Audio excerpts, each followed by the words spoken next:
Oh, hello, hey there, this is Matt Petrowski. I'm just shooting these videos under the name QWERTY. I created it a long time ago, and I happen to be going through the process of building a home. I'm not a licensed architect, I'm not a builder. My only claim to fame is that fact that I was the son of a general contractor, so I'm just a little bit familiar with building, but I am walking you through every step of everything that I learn in terms of building a home, and I'm doing using SketchUp in order to do it. So as I learn it, I'm going to be teaching it to you. This is a great way for me to learn more. If you use SketchUp already, please leave comments down below. Tell me what I could do better. Tell me what I could do faster. What's the plugin? Leave the comments for everybody else to help along with this process. I'm learning, you're learning, so let's go learn some more. In today's video, we're learning about getting ready for our walls. Okay, so here we are in SketchUp, and we are going to be getting ready. I'm going to be rearranging our objects here are creating our basic floor plan. In fact, there are some views that you need to become familiar with that makes it a lot easier when you're dealing with something that's straight on. I forget, I don't know the terminology. I'm sure somebody will correct me. I don't know if that's parametric or orthologic or whatever, all of these. Your views under camera, you can change to parallel projection or perspective. Perspective is what it starts on. Parallel projection means that pretty much you're straight on. And two-point perspective, we're not using that mostly in our, or I haven't needed to use it in the process of designing this. These standard views of top, bottom, front, right, back, left, these are really helpful. In fact, on the Macintosh here, they have these keys assigned to them, but they don't have it assigned on Windows. I work on both Mac and Windows doing this because some of the plugins, I think, for example, on the Medeek plugins that I'm using here, the stairs, I don't think it works here on the Macintosh, but it does on Windows. So I'm constantly switching back and forth between those. But what we want to do is we want to arrange everything here and start to a plan for our walls. And something that you learn in construction is that the walls that you need, this is where an architect comes into play, and your particular area, walls can be different thicknesses. So it's not like you're just going to put up walls wherever you want them. I mean, you can if you want to see what the room is going to be like, but if you truly want a family room that's going to be an 18 by 18 room, then you need to know that the walls relative to where they are, whether they're going to be, whether that room is part of the outside of the house or the inside of the house, you need to know how that's going to be designed. So as I select the move tool here, and I'll just move these in place. In fact, I needed to resize this kitchen. So here's a great way to resize these objects. You can use the scale tool, which is this one right here. But the problem is when you start to scale, I'll hit S right there, and you can see these little widgets light up. And as you drag them, the problem is, as I undo that, if you notice down here in the measurements, watch this area of the screen when I do that. When I select that and I scale, notice that it's doing it based on a scale percentage, and that scale is from 0 to 100% and then beyond. So you can see right there, down at the bottom, it's showing 1.3. So I'm at 130%, I guess, now. And put that back. So in design, you're usually wanting to say, what is the length of my kitchen currently? If you don't know, selecting on this doesn't really tell you anything about what you had set up. There's nothing on screen. It's not down here in the bottom. It's not over here. And you may be asking yourself, what is the size? Well, there is a palette that we have right here called Entity Info. And so we need to use this Entity Info in order to get the length of walls if we want to make them smaller. If there's a better way, please leave your comments down below if you've been working with SketchUp. The best that I have found, since we've already learned to group things, is we need to go into this group by double-clicking, and then we select just that one edge. Now when I select the one edge, you can see right here that it's telling me the length of my wall is 25 feet. So if I know I don't want this enormously large 25 by 25 foot room, then I want to move some of these walls or make them, or move the dimensions here and make it smaller. So I'm going to do this by 5 feet. Let's say I'm going to make my kitchen a 20 by 20 kitchen. Again, we're going to use the Move tool in order to do this, and I'll use the shortcut key to do that. Hit the M key, And while I'm in this object, it really doesn't matter where I select, but the predominant places in SketchUp are you've got the endpoint, you're going to have a midpoint. You can see right there that that turns teal, and then your other endpoint right here is green, or anywhere along the line. In this case, it really doesn't matter where I select in order to move this wall. The key point is I click first, and as I drag, as long as I don't click a second time, I get to move this wall however much I want. We can always go into that measurement that we have down there, the distance, as I drag that completely out of whack.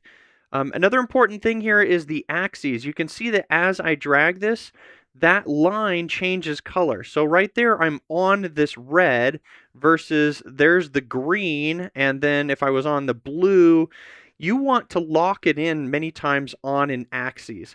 Now, what's really nice, and it comes much later, but here on video 3, I'm going to give you the tip. I forget where I picked this up, probably reading the tips over at Sketchucation. You hit the arrow keys. So the up arrow, the side arrow, and the other arrow, the down arrow isn't used. It's basically the left, the right, and the up arrow. So you can see that as I hit the right arrow right there, notice that the red line became thicker, and I'll hit the green arrow now. So it locks to those axes, or that axis. And if here's the blue right there, so that's going to be going up in my vertical right there. But I pretty much want the red like that. Now, because I haven't actually made the second click to stop, I can hit the tab key and I can say, I want this specifically to be 5 feet shorter, and that's exactly what's going to happen. So as I hit the space bar and then select this bottom edge and then click the M key to move on this, I start to move this. Notice that on here, as soon as you go off axis, it's going to be bad if you tab and then hit your value in. I need to hit on the green. So you either want to see that green, the red, or the blue as you're dragging this. So now that I know that I'm on the green, I can put in 5 feet, and then I can resize this. So now, of course, what we can see is we can see in our entity info that I've now resized my kitchen to a 20 by 20 kitchen, and I'm going to be able to get ready to lay things out. So let's select this. We'll go to the move tool without anything selected. Let's put my master bedroom right off of that. My master bath, I didn't want that. I want to select that and drag this. And then we'll drag the dining room. Let's put that temporarily right here off of the kitchen in the front. We'll obviously need to make a little bit of room for a foyer in this area, and maybe the garage could be attached off of this, but we've got plenty to work with right here. Again, those views really help in terms of being able to see things. So if I go to a top view and then zoom out here, and I'll pan over so we can zoom this in. It's really nice also if I drag things out of order, I can go to one of the other views of the front, and that way you can see everything is in alignment. We can switch the camera to that parallel projection, and as soon as we do that, what we're going to see is we'll see that super thin line. So we know that everything is on the same plane in this regard. You can see that this is also how we see our front elevation of the house as I'm in development right there. And we've got all our labels. We'll go back to the perspective, and we can now rotate and orient this. So walls. What are we going to do when it comes to walls, and knowing that if we truly want an 18 by 18 room, I have to know the size of the walls that I'm going to be using or putting onto this house. Now, here's the important thing. The size of your wall is really dependent on where you're building your house or how you're building your house. So right here I have 2 exterior walls, and then on the inside I'm going to have an interior wall. Now, pretty much universally, I think I'm safe in saying that most interior walls are made of 2x4s. And 2x4s they're not 4 inches wide and they're not 2 inches thick. They're actually 1.5 inches thick and 3.5 inches wide. Now, why the construction industry does this, I have no idea. I guess it's easier to say 2x4 than it is to say 1.5 by 3.5. But that is, the true dimensions are not what the terms are in the industry. But when it comes to the outside walls are going to be either 2 by 6, which are 5.5 inches wide here in the US. If you're in Europe, you're using millimeters or centimeters, one of those. Or if you're going to build a 2 by 8 wall. Now, it becomes the size of the outside wall is dependent based on your climate because of the amount of insulation that you're going to be using. You have exterior insulation, which you can put on the outside before you get to the actual inside of the wall, and then you have insulation that you can put on the inside of the wall. So for my area, the climate that I'm working with, I am just fine with a 2 by 6 wall. So let's see how we're going to accommodate that. I have two walls that are exterior walls, but I have an interior wall as well. Well, this is the tool that we're going to be using right here, this offset tool. Now, the offset tool will work for the whole of an object, in this case just a rectangle, or it will work for one particular side. So this was a really cool trick that I had to learn. Now remember, because we grouped these objects, we need to double click to go into the group, and then we can actually use the tool. So because our wall is going to be 5.5 inches thick, if in this case I'm using a 2 by 6, I can start on the edge and start to drag this out. Let's see if I need to select. I'm in the object. Let's see if it will let me use the tool. Okay. So you can see that when I make my first click, just like all the other tools, I am going to hit the tab key, and we're going to see down here in this bottom area, the distance. That's what we're going for right there, is we want to be able to exactly control this wall. I can be on the inside or I can be on the outside. It doesn't matter, but whichever side you're on, that's what the tool is going to take account for. So I'm going to hit the tab key, and I'm going to put in 5.5 inches. And what it's going to do is I've now accommodated the space for my wall outside of the size of the room that I wanted, which was 18 by 18. Now you can go in reverse, and you can go inside, knowing that I want an absolute dimension of 18 by 18 for the kitchen, but you're just simply going to be taking off a size for the wall. Now, what I need to do in this particular case now is I need to know that my interior wall is not actually going to be a 5 by 5. So I've got two different options here. I could have, on this object, just scaled two of those walls and given myself two sides instead of all sides on that particular object. Or I can simply move the interior wall. So if I was going to have an interior wall on this, accounting for the fact that maybe on the kitchen I do want this to be the true 20 by 20, I of course can select this object, or actually let's not select it. Let's select off of everything. Let's click move, and let's move my object now in order to account for that wall. But of course, as an interior wall, I'm going to be able to double click here, go to just the one edge, and I can now move this. So like I said, for an interior wall, we're going from 5.5 down to 3.5, and I can get the move tool, and I can start to take off 2 inches here? So I'll type 2 inches, and I'll take that off. So what I have now is I have something that more closely represents what I'm going to end up with. I'm going to end up with an exterior wall here with an interior wall, but of course, I'm going to have an exterior wall on this object, which I haven't even created yet.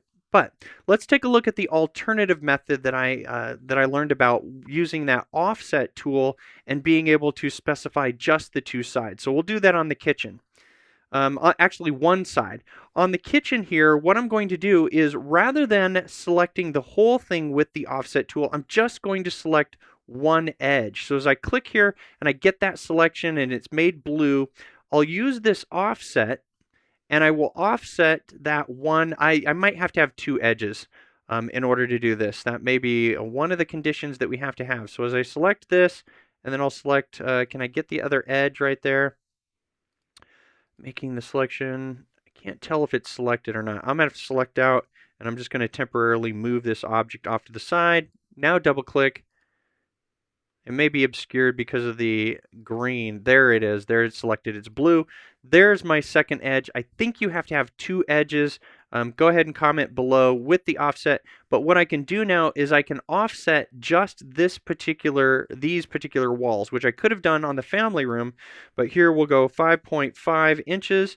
And so now we have just those two edges, and you can see that it's up to us to draw the other area that we need to draw here in order to get my interior walls.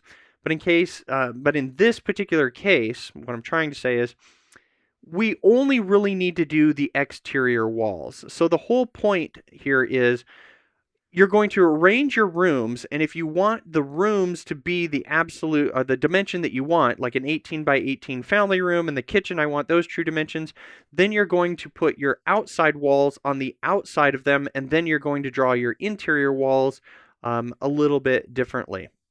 And so in the next video, what we're going to discuss is we're going to discuss actually creating the walls and why I chose to go with the Medeek plugin, because it teaches you things about the building industry because it has all of the stuff in there that the builders use. And we're going to go over some of that so that we understand both designing our home and then also being ready for it to actually be built, because eventually we'll get to the point where I'll show you how we can cost this out and find out exactly, like to the penny almost, how much everything is going to cost on all of our lumber.